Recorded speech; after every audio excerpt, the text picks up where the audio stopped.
આપ સૌને મારા પ્રણામ. આપ સૌમાં બિરાજતા કૃષ્ણને મારા પ્રણામ. વાત કરવી છે આજે 18મા કાર્યક્રમની.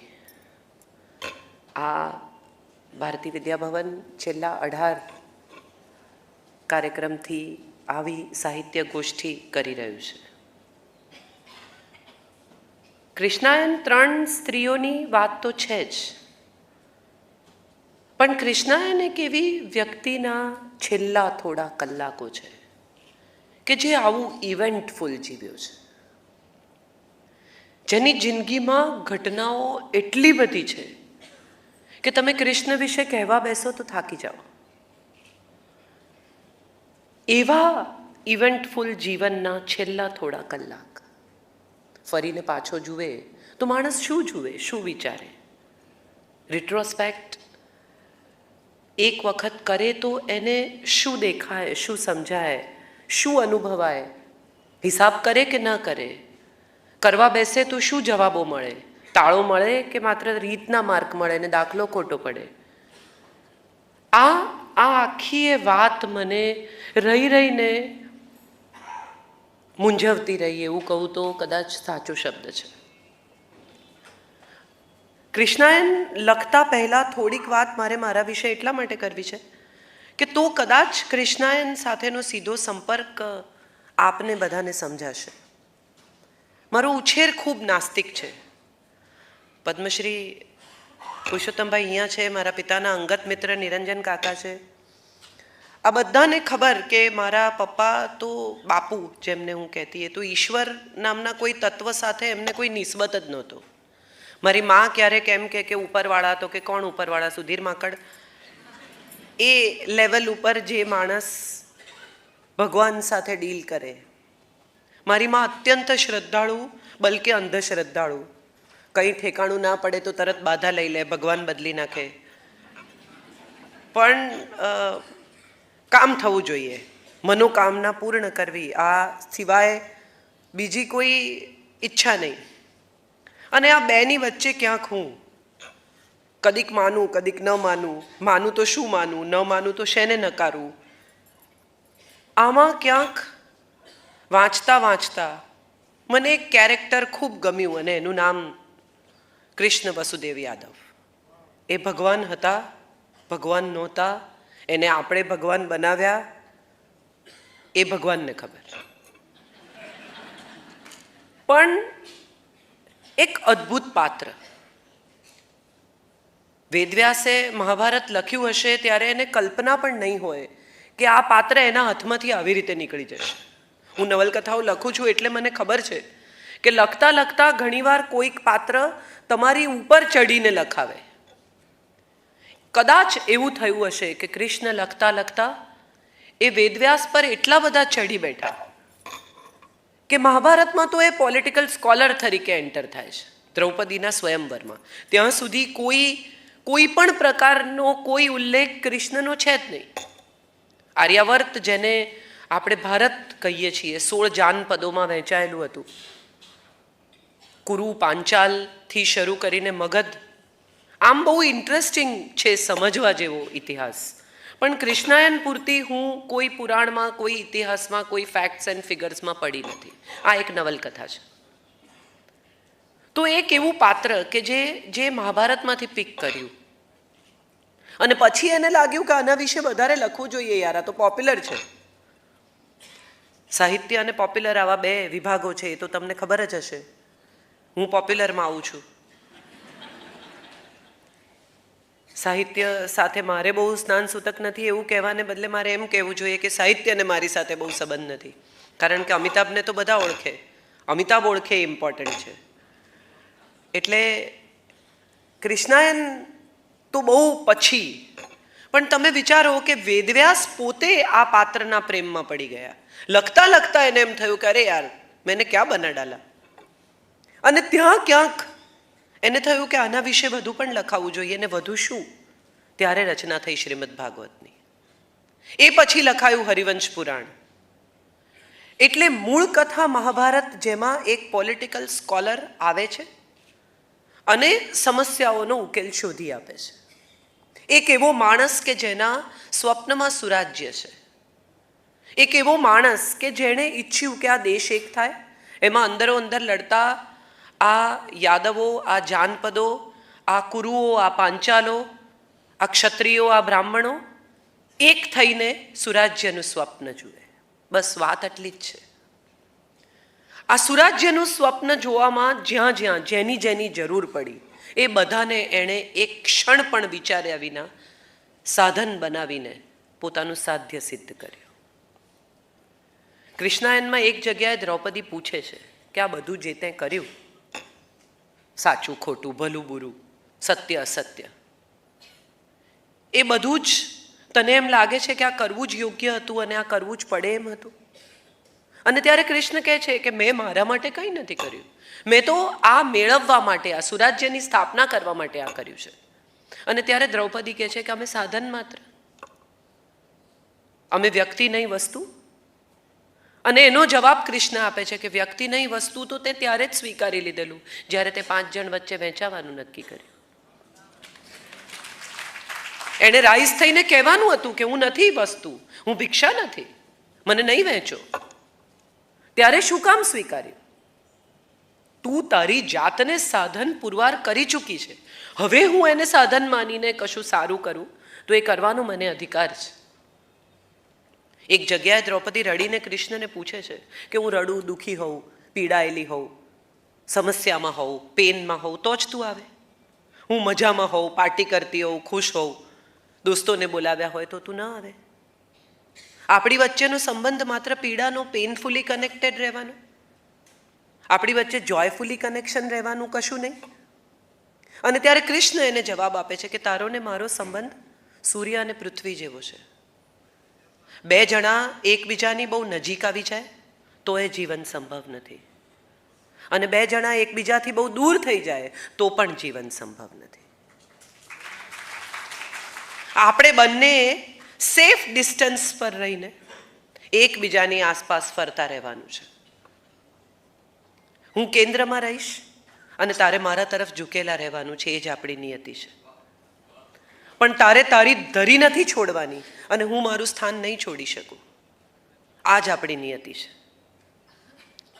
આ કૃષ્ણાયન જ્યારે લખાતી હતી, થોડા ચેપ્ટર થયેલા, ત્યારે મેં મારો એક બહુ જ અંગત મિત્ર છે, દોસ્ત, તમે પણ બધા ઓળખો છો, જેડી મજીઠિયા. એ પૂર્ણ વૈષ્ણવ છે અને અત્યંત શ્રદ્ધાળુ, એટલે એને થોડાક ચેપ્ટર મોકલ્યા. એટલે એણે ચેપ્ટર વાંચ્યા અને રાત્રે મને ફોન કર્યો કે આમાં તો ઓલમોસ્ટ એક્સ્ટ્રા મેરિટલ જેવું છે દ્રૌપદી અને કૃષ્ણ વચ્ચે. એટલે મેં એને કહ્યું, મેં તો ઓલમોસ્ટ જેવું કંઈ નથી.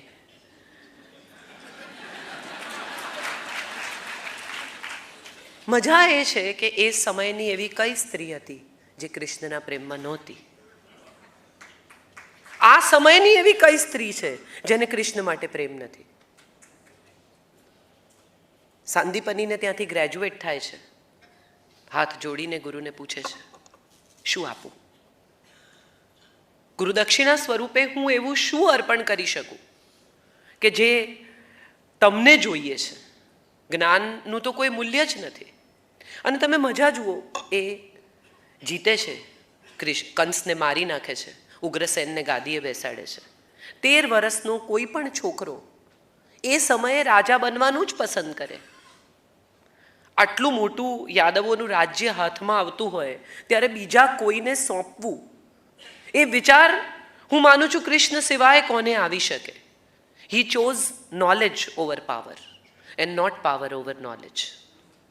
એણે નક્કી કર્યું કે હું તો હજી ભણવા જઈશ, આ રાજ્યની ધુરા સંભાળવાની હજી મારી હેસિયત નથી. હજી હમણાં જ અમે અંદર વાત કરતા હતા અને રાજુલબેને મને કહ્યું કે અમુક જગ્યાએ પહોંચીને અંબલ થવું જોઈએ. ત્યારે મેં એમને કહ્યું, મેં કીધું ના, ઓકાતમાં રહેવું જોઈએ, કારણ કે આની આ જગ્યાએ બધા રહેતા નથી. અને તમે જ્યારે આ જગ્યાએ નથી રહેતા ત્યારે એટલા જ લોકો તમને ઓળખે છે જેટલા તમે આ જગ્યાએ પહોંચ્યા પહેલાં ઓળખતા હતા. So what happens in case of Krishna is કે એના મિત્રો, એના યાદવો, એના પરિવારના લોકો, એની ગોપીઓ એ ભાગવતનો ભાગ છે. રાધા, ગોપી કે કૃષ્ણ લીલાની કોઈ વાત મહાભારતમાં ક્યાંય કરવામાં આવી જ નથી. ત્યાં એ એક રાજનીતિજ્ઞ છે, કુટિલ નથી, ખટપટી નથી, પણ પોલિટિકલ સ્કોલર છે. એને દેખાય છે, એ દીર્ઘદ્રષ્ટા છે.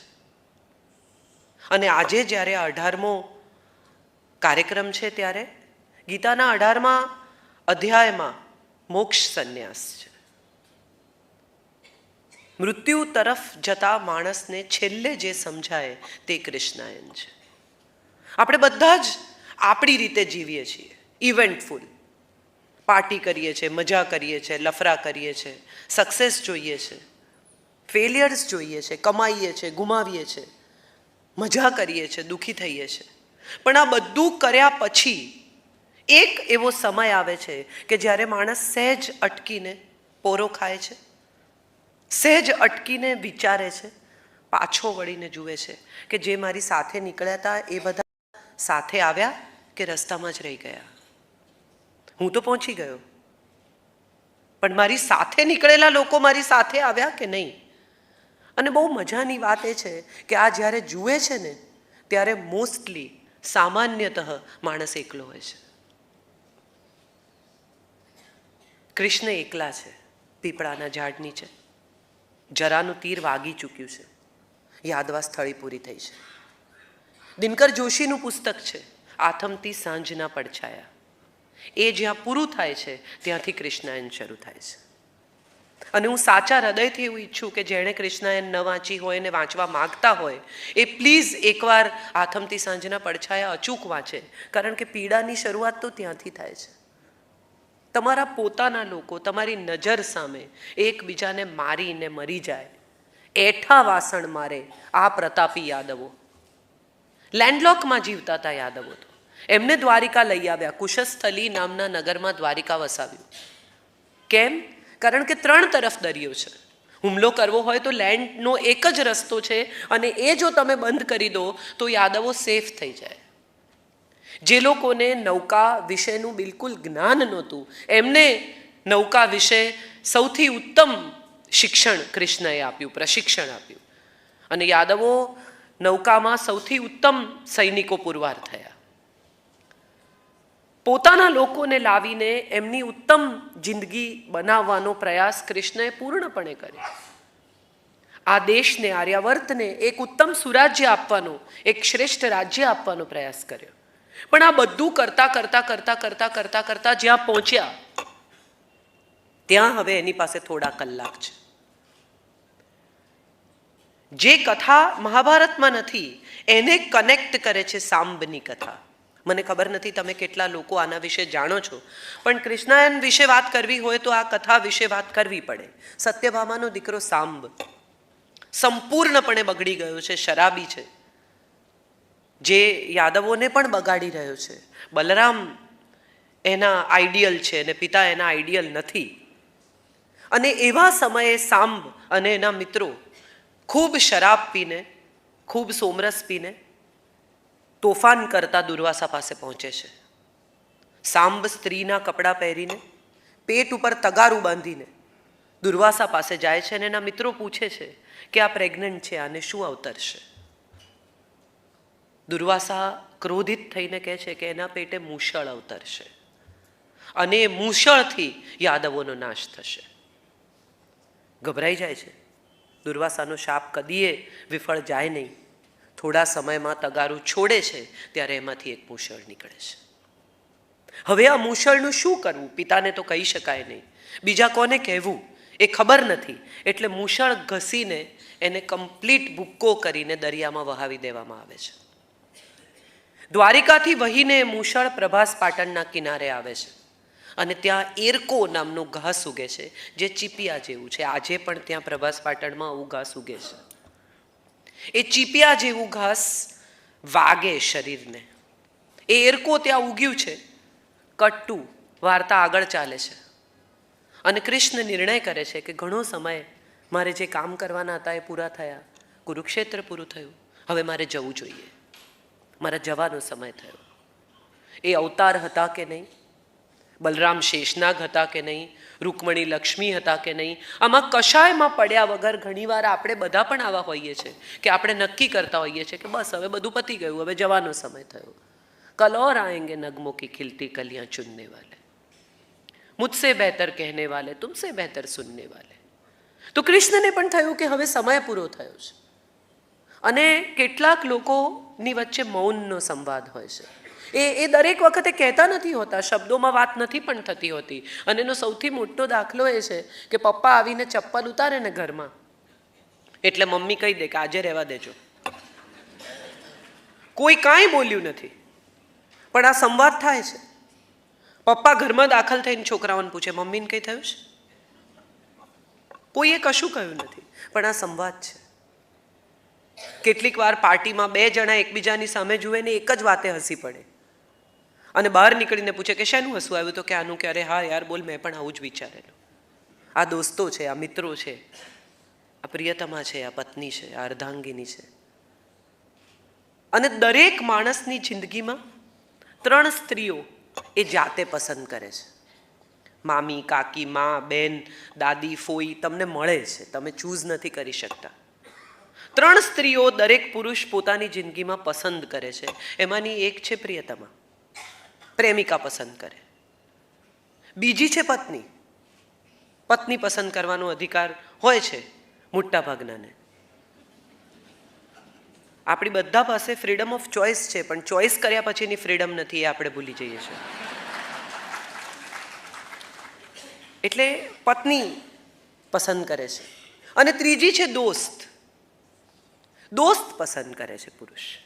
અને આ દોસ્ત દ્રૌપદી છે. કૃષ્ણ સવારે પૂજા કરીને, કથા શરૂ થાય છે, કૃષ્ણ સવારે પૂજા કરીને પોતાના મહેલમાં છે. એ પૂજા કરતા હોય ત્યારે બીજા કોઈને છૂટ નથી ત્યાં જવાની, પત્નીઓને પણ છૂટ નથી, એકમાત્ર દોસ્તને છૂટ છે, દ્રૌપદીને. અને જેટલા લોકોએ કૃષ્ણાયન વાંચી છે એ બધાને એ સમયના મારા કૃષ્ણનું વર્ણન બહુ ગમ્યું છે, કારણ કે હું લગભગ એમને રોજ એવા જ જોઉં છું. વાળ સહેજ સફેદ થયા હોય, જનોઈ પહેરી હોય, કોઈ દાગીના ન હોય, મોરપીંછ પણ ન હોય, કદાચ જસ્ટ નાહીને નીકળ્યા હોય, વાળ ભીના હોય, હજી માત્ર પિતાંબર પહેર્યું હોય, શરીર ખુલ્લું હોય, ગમે તે ઉંમરે પણ ફિઝિક અદ્ભુત હોય, સિંહ જેવી કટી હોય, ખભા હોય, અને ચહેરા પર ક્યાંક વિષાદ હોય અને ક્યાંક અખૂટ સ્નેહ હોય, એવું એક સ્વરૂપ મને હંમેશા દેખાય છે. અને ત્યારે મને લાગે છે કે આ સ્વરૂપ ફક્ત દ્રૌપદીને લભ્ય હતું. આ સ્વરૂપ માત્ર એ જ જોઈ શકતી હતી, કારણ કે બાકીના લોકોએ તો રાજા જ જોયો. તૈયાર થઈને, દાગીના પહેરીને, મુગટ પહેરીને આવે ત્યારે જ લોકોએ જોયા. આવા તદ્દન શૃંગાર વિનાના સાદા સવારના પહોરના નાયેલા કૃષ્ણ તો માત્ર દ્રૌપદીના જ નસીબમાં હતા. પહોંચે છે દ્રૌપદી અને જઈને કહે છે 2 હાથ જોડીને, ત્વદીય વસ્તુ ગોવિંદમ તુભ્યમેવ સમર્પ્યતે. કૃષ્ણ પૂછે છે શું કહે છે, હું સમજ્યો નહીં. અને દ્રૌપદી કહે છે કે તારું આપેલું સુખ, તારું આપેલું દુઃખ, તારી આપેલી સમસ્યાઓ, તારો આપેલો આનંદ, તારા આપેલા સોલ્યુશન્સ, તારા આપેલા પ્રેમ, તે કરેલા ઉપકારો અને તે નહીં કરેલા ઉપકારો, તે રોકેલી પરિસ્થિતિઓ અને તે વણસાવેલી પરિસ્થિતિઓ, આ બધું તને અર્પણ કરું છું. આ બહુ જ સુંદર ભાગવતનું વાક્ય છે અને મને બહુ ગમે છે કે ત્વદીય વસ્તુ ગોવિંદમ તુભ્યમેવ સમર્પ્યતે. તે જે આપ્યું એ બધું હું તને પાછું આપું છું. અને ત્યારે આમાં સ્વાર્થ છે પુષ્કળ. જ્યારે હું તને તારું જ આપેલું પાછું આપું ને, ત્યારે મને સારું આપ્યા સિવાય તારી પાસે છૂટકો નથી. કારણ કે હું તને પાછું આપીશ તો તને એ જ મળશે જે તે મને આપ્યું છે. So be good to me, I will be good to you. એટલે હું હંમેશા એને કહું છું કે તું મારી સાથે સારી રીતે રહે, બાકી હું તારી સાથે એવી જ રીતે રહીશ. તો આ મારા ઉછેરમાંથી આગળ વધીને ક્યાંક કશેક વાંચતા વાંચતા કૃષ્ણ વિશે મને એવું લાગ્યું કે આ માણસ વિશે લખાવવું જોઈએ, અને આ માણસ વિશે એવું લખાવવું જોઈએ જે આજ સુધી કોઈએ નથી લખ્યું. મેં પ્રસ્તાવનામાં લખ્યું છે કે મારા પપ્પાએ મને કહ્યું, મારા બાપુએ, કે શું લખીશ તું, બધું લખાઈ ચૂક્યું છે કૃષ્ણ વિશે. એવું કંઈ છે જ નહીં, એવો કોઈ એંગલ જ નથી કે જે કોઈએ ખોલ્યો ના હોય. અને ત્યારે મને થયું કે આ એક એંગલ છે કૃષ્ણ વિશેનો જે ખુલવો જોઈએ, કે માણસ પોતાના છેલ્લા કલાકમાં શું વિચારે, કોને યાદ કરે. તમને કોઈ એમ કહી દે કે તમારી પાસે છેલ્લું અઠવાડિયું છે, તો તમે કયા કયા કામ પતાવો? હું એકવાર સુરતથી નીકળતી હતી મોડી રાત્રે કાર્યક્રમ પતાવીને, મારી નવલકથા ચાલતી હતી એ વખતે. મને લાગે છે દરિયો એક તરસનો કે પૂર્ણ મને યાદ નથી. અને ટેક્સીવાળાને ભરતભાઈએ કહ્યું કે इसको संभाल के ले जाना, आगे की स्टोरी खाली उसी को मालूम है. એટલે ઘણીવાર એવું થાય, તમારે પડી જવું હોય તો કાર્યક્રમ પછી પડી જજો. એવું હું હીલ પહેરીને આવું ત્યારે મને ઘણા કહે છે પ્રોગ્રામ પતી જવા દેજો, એ પછીનું આપણે જોશું. તો સવાલ એ છે કે એનો કયો એંગલ એવો કે જેના વિશે નથી લખાયું, અને એનો એ એંગલ કે જે હ્યુમન એંગલ છે. ભગવાન તો આપણે બનાવ્યા, એ તો માણસ તરીકે જન્મેલા. આઠમની ભયાનક રાત્રે ધોધમાર વરસાદમાં એક બાળક જન્મે છે. અત્યારે આપણે બધા જ ગર્ભ સંસ્કારમાં બહુ પડી ગયા છીએ. ક્લાસીસ થાય ને ફલાણું થાય ને ગર્ભમાં સંસ્કાર ને લોકો અભિમન્યુના દાખલા આપે ને 7 કોઠા પેટમાં શીખ્યો તો ને પેટમાંથી જ ઇન્ટેલિજન્ટ બનાવી દો ને બધું જાત જાતનું હરીફાઈમાં દાખલ સીધો જન્મ પહેલાં જ કરી દે. પણ મારે એક સવાલ પૂછવો છે કે કૃષ્ણ જ્યારે ગર્ભમાં હશે ત્યારે કેવું વાતાવરણ હશે? જે માના 7 બાળક ગુજરી ગયા છે એને તો ભય સિવાયની કોઈ લાગણી જ નહીં હોય. એને તો કોન્સ્ટન્ટ એક જ વિચાર આવતો હશે કે આ જન્મશે ને માર નાખશે. આટલા ભયાનક ભયના ઓથાર નીચે જન્મેલો આવો નિર્ભય માણસ, કયા ગર્ભ સંસ્કારની આપણે ચર્ચા કરીએ છીએ? એની માએ તો રાત દિવસ એવી પ્રાર્થના કરી હશે કે હે ઈશ્વર, મારું બાળક જન્મે ને બસ બચી જાય, બીજું મારે કંઈ જોઈતું નથી. મૃત્યુ નિશ્ચિત છે એવા સંતાનને જન્મ આપવા તૈયાર માં કયા ભયની નીચે હશે? અને એ ભયાનક ભયની નીચે જન્મેલો આવો નિર્ભય માણસ કે જે રથાંગ પાણી થઈને હાથમાં ચકરડું લઈને ધસી જાય અને પોતાનું ઉપવસ્ત્ર પણ ફાડી નાખે કે લે તારે જે કરવું એ કર, મારી નાખ પણ હવે તને નહીં છોડું. આ કથા છે કૃષ્ણની, આ એંગલ્સ છે કૃષ્ણના. સાંદીપનીને પૂછે છે, નોલેજ ઓવર પાવર નથી પસંદ કર્યું, પાવર ઉપર જ્ઞાન પસંદ કર્યું છે. જઈને હાથ જોડીને પૂછે છે કે શું આપી શકું તમને? What can I give you? ગુરુદક્ષિણા તરીકે. અને સાંદીપની કહે છે કે મારો દીકરો છે સંદીપ્ત, એને પંચજન્ય રાક્ષસ ઉપાડી ગયો છે, ગો ગેટ હિમ. કૃષ્ણ જાય છે, પંચજન્યને ત્યાં પહોંચે છે, એની સાથે યુદ્ધ કરે છે. પંચજન્યએ તો યમને આપી દીધો છે સંદીપ્તને, એટલે પંચજન્યને પકડીને યમને દ્વારે જાય છે અને યમને દ્વારે જઈને પંચજન્યને આપીને એ સંદીપ્તને છોડાવે છે. અને સંદીપ્તને લઈને સાંદીપની પાસે આવે છે, સોંપે છે દીકરાને. અને સાંદીપની કહે છે કે હું મારા તમામ તપોબળથી તને કંઈ આપવા માંગુ છું, માંગ. શું માંગે છે? કંઈ પણ માગી શક્યો હતો. આ એવી ક્ષણ હતી કે જે ક્ષણે એણે જે માગ્યું હોત એ એને મળ્યું હોત. પણ એ શું માગે છે? માતૃહસ્તેન ભોજનમ. મને જીવનભર માના હાથનું ભોજન મળે, બસ આટલું જ આપો, બીજું કંઈ નથી જોઈતું. અને આ માતૃહસ્તેન ભોજનમ એટલે શું? માં તમે જ્યાં જાઓ ત્યાં ગેસ કુકર લઈને ભેગી ફરે? ના. જે સ્ત્રી રાંધે એ માં થઈને રાંધે, જે સ્ત્રી જમાડે એ માં થઈને જમાડે. અને સાહેબ મજા જુઓ, એક જ ઈશ્વર એવો છે કે જેનું બાળ સ્વરૂપ પૂજાય છે. બીજા કોઈને લાલો કહીને ઈંચોળતા નથી. આ એક જ એવો કે જે બચ્ચું થઈને પણ સ્નેહ લે અને દ્વારિકાધીશ થઈને પણ સ્નેહ લે. સ્ત્રીઓ એના પ્રેમમાં પડે તો ત્યાંય પડે ને અહીંયા માં થાય તો અહીંયાય લાડ કરે. અમારે તો વૈષ્ણવો પુષ્ટિમાર્ગની જ્યાં જ્યાં કથાઓ થાય ને સાંભળીએ, હમણાં વ્રજરાજકુમારજી સાથે પણ 1-2 વાર મળવાનું થયું. બહુ ઇન્ટરેસ્ટિંગ વાતો પુષ્ટિમાર્ગમાં આપણને મળે. અને ત્યારે સમજાય કે પુષ્ટિ તો એટલા માટે બાળકને પૂજે છે કે પુષ્ટિમાં કશું પણ માગવાની મનાઈ છે. એટલે બાળક પાસે તો માગી જ ન શકાય, એને તો આપવું પડે.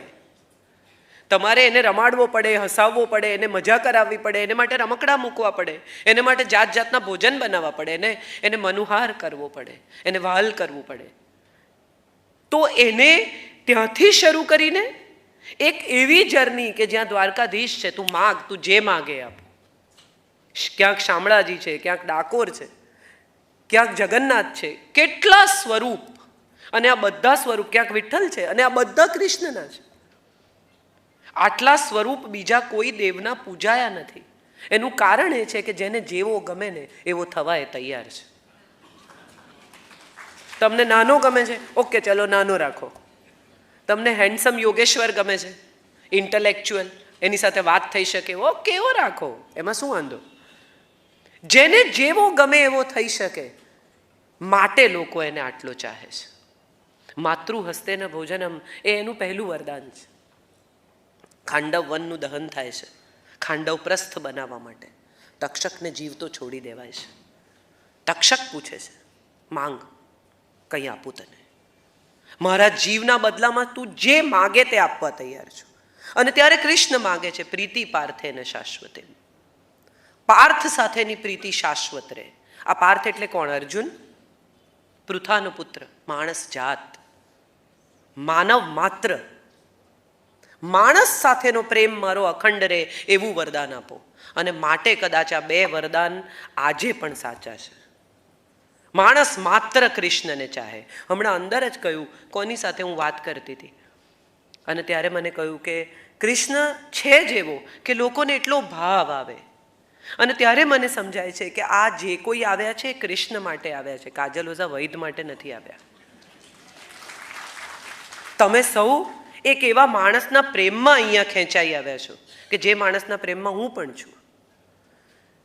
એક બહુ સરસ ફિલ્મ અંગ્રેજી જોયેલી, એમાં એક જ પતિ પત્ની વચ્ચે યુદ્ધ થાય છે, ઝઘડો થાય છે, આર્ગ્યુમેન્ટ થાય છે અને બે જણા છૂટા પડવાનું નક્કી કરે છે. ત્યારે પતિ એને પૂછે છે કે પણ આપણી વચ્ચે પ્રોબ્લેમ શું છે? અને ત્યારે પત્ની કહે છે કે આપણી વચ્ચે એક જ પ્રોબ્લેમ છે, આપણે બંને એક જ વ્યક્તિને ચાહીએ છીએ, હું પણ તને ને તું પણ તને. એકબીજાને ચાહતા હોત ને તો આ સમસ્યા ના થઈ હોત.